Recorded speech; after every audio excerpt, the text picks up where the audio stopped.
What's up, guys? Ben here. Tactical Nutrition, where we are overcoming obstacles to become the best version of ourselves, cutting through the propaganda, cutting through the BS, and figuring out the correct way to be fit, healthy, and vibrant. So, what I want to talk about in this video, guys, is addictions and how they pertain to your nutrition plan, your fitness, all of that, but how to overcome them.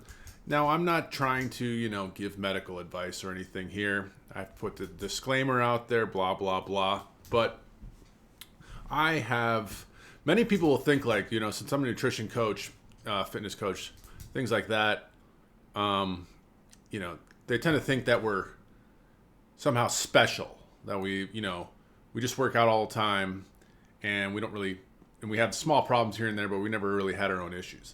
Nothing could be further than the truth. I've been in the fitness industry for a long time, and actually, there's a lot of alcoholism in fitness. There's a lot of people smoking weed. Not that I really care about that, but it's like so something happens here when you actually do have a lot of energy and you're feeling good. For human beings have this tendency to want to slow it down. For instance, our society, right? Everything revolves around alcohol. Like, you get a promotion, you go drink. Let's have a drink. Your spouse broke up with you. Let's go have a drink, right?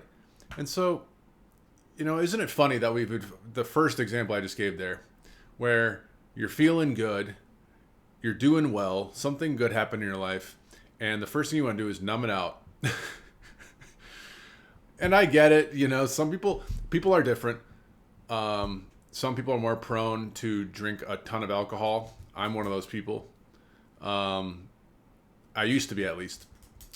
And, it progressively gets worse.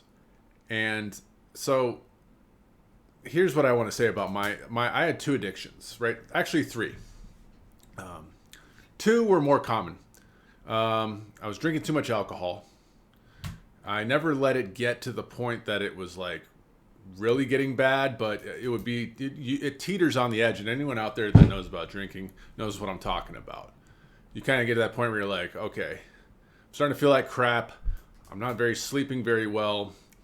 I'm drinking more, a little bit more here, a little bit more there. I've spent a lot of money on it. And, it's like you can just see how it's going to get worse and worse. And then I also chewed tobacco for a while. I kind of picked that up from playing baseball. That's my excuse. Shouldn't make excuses, but chewing tobacco, the pouches, whatever. And both these things are so freaking expensive. And then the third one was gambling, where it's funny how that kind of even comes up, because I wasn't someone that was always going to the casino. It was just I'd make money at my sales job that I still work on the weekends, and then I would go to the casino because it was right on the way back, and I'd have a free hotel room, and then I still have free hotel rooms there that I haven't used, and then you get to gambling, and of course what happens? You get to drinking, and those two do not mix very well. You don't make the best decisions. Anyway, I just got sick of gambling is what happened to me. Because you get sick of losing money and thinking about what you could have done with that money and how you could have saved it.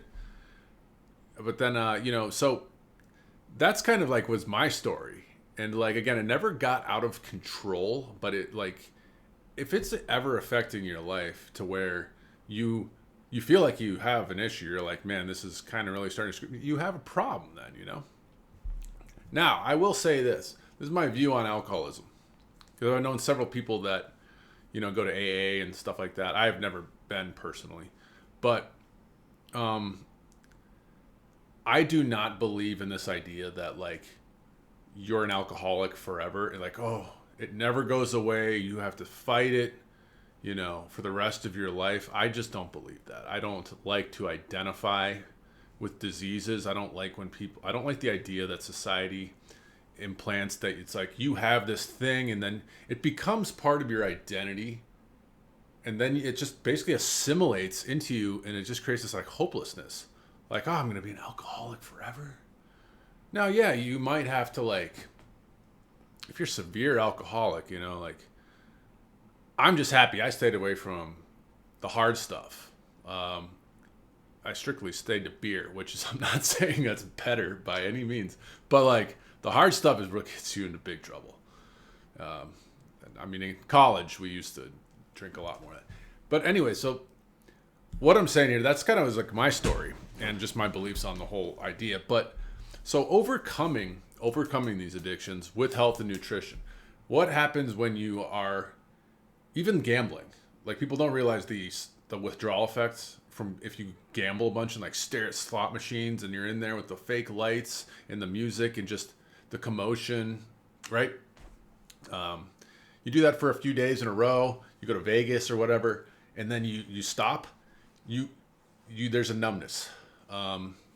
Alcohol obviously ruins your health. There's really no safe amount. It makes you groggy. It gives you stomach problems. It messes with your appetite. And if you're working out and you have a fitness goal, these things just aren't congruent at all. And it can really make you feel like you're spinning your wheels, because what do a lot of people do? They work hard all week, and then they go out and then they throw it all away on the weekend. Have to start over on Monday. But I digress. What I want to say is one of the first things you should always do, in my opinion, no matter what, if you're at a rough spot in your life and you're able to do this, is focus on fitness and nutrition. Like, it's something you can always kind of go back to. And because a lot of times these addictions, again, if you're drinking a lot or smoking a lot of cigarettes, these things, they just don't make you feel good. They lower your energy, and then, like, you know, it bleeds into the rest of your life. But it's like you take these small steps. I noticed this when I finally started cutting out the alcohol and cutting out the tobacco, cutting out all this stuff. You start to eat better, and then I started taking my nutrition products again, all my supplements. You can leave in the comments if you want more info on what I take. And you get consistent, and then you go to the gym, even when you don't really want to, and you feel better after that. And then, you know, slowly your sleeping starts to get better, because alcohol and all these drugs mess with your sleep. Screen sucking is another one I forgot to even mention. It's just like the casinos. You stare at your screen, you stare at the TV all day long, your computer, whatever it is. That will have an effect. When you stop, you will feel numb and anxious, and you can get depressed and isolated. So going back to that rudder, which is health and nutrition, is going to, like, you're going to feel this happened to me many times when I drank, you know, for several nights in a row, and then I stopped, and I felt that the brain fog and all that, and then you start to eat healthy again, and I really mean that, really mean just like meal to meal, snack to snack, you know, because if you start stacking on the junk food into the equation, this whole thing can spiral out of control. Because once you start to feel really bad health-wise, even to the point where then you have to go to the doctor, and then you got to deal with all that bullshit, and which I luckily never have to do. But you start to feel better, but your mental clarity goes up. That's one of the things more than anything. Your mental clarity goes up, assuming you're eating right. Again, this all comes back to, this is why I call it tactical nutrition. You have to eat properly. This doesn't just mean that you eat a bowl of oatmeal or a bowl of cereal and expect this to happen. No. You need to eat the proper amount of fats, right amount of fat, or the right types of fats, adequate protein, clean sources, and carbohydrates, and avoid the junk food, and clean water, and all this stuff. Slowly add it all in, and you will, again, your energy goes up, your sleep gets better. All of this leads into the rest of your life. Now you're more motivated to do to start that business, or to go do whatever it is, go outside and play, go outside and go for a hike. All these things that these addictions will steal from you. Let's be honest. And it's also a big point here is what I'm saying is you have to replace the addiction with something else. It's going to leave a vacuum. Let's say you're someone that's used to smoking cigarettes like all throughout the day, 2 packs a day or whatever. I never smoked cigarettes, so I don't really know what that's like. But I chewed tobacco, so I know what it's like to continually use nicotine throughout the day. If you just cut that out and then you're sitting on the couch and you're just sit there going, oh my gosh, like, all right, just don't smoke a cigarette. Just don't smoke. All right. And then you kind of turn the TV on and you sit there. It's not going to work. You need to fill up the vacuum that the addiction is now left. It's not enough to cut it out. You must replace it. And this is where working out and being active is crucial, because whenever I've fallen off my plan, and it does happen, and got into some bad habits, when I come back, I work out twice a day, sometimes 3 times a day, not always at the gym. But people will be like, really? You're in here twice a day? And it's like, yes, I know I'm consciously replacing that habit. Now, not everyone has to work out twice a day. I like to, once in the morning, once in the evening. And you can go outside and work out and go for a hike or whatever. But the idea is to replace the habit. And no matter what anyone tells you, this is where you got to watch out for the naysayers. Like, oh, you work out too much. It's like, you smoke cigarettes too much and drink too much alcohol. Like, which one's better? Like, it's a no-brainer. But you have to replace the habit. Other things you can replace that I've heard about is, one thing I like to do is, I don't know if you can notice, but I like to read a little bit every day. But if you're quitting alcohol or something, or cigarettes or something like that, you get a good book, a personal development book or a nutrition book is nice, but even I've got a lot of fiction back there.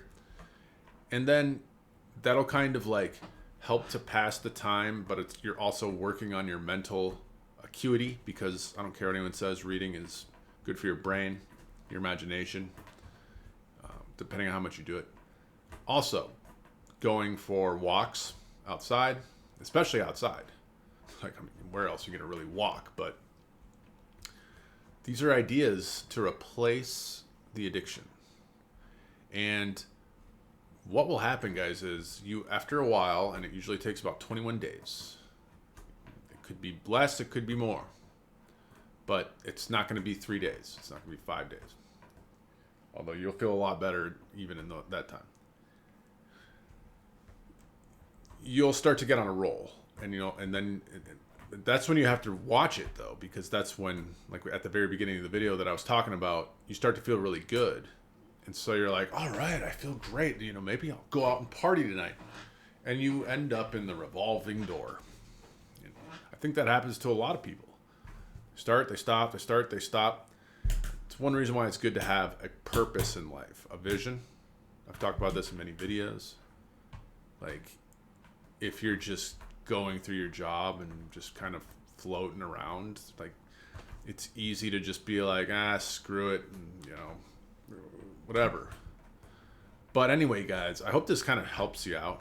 If you are suffering from these addictions, know that people in the fitness industry, you're not alone. It happens to everyone. It happens to the best of us. Like Wes Watson always says, he doesn't trust anyone that doesn't have a dark past. What I think he means is overcoming these things in life is a great task. So I hope that helps. Hit me up on Instagram, guys. Tactical Nutrition Fit. It's where I do all my workouts. Tacticalnutrition.net is where I have my training programs, custom workouts. And you can also email me or message me on Instagram about supplementation, nutrition. Any questions you have, I'm out there to help you guys. So that's all I got for you, and I will see you in the next one.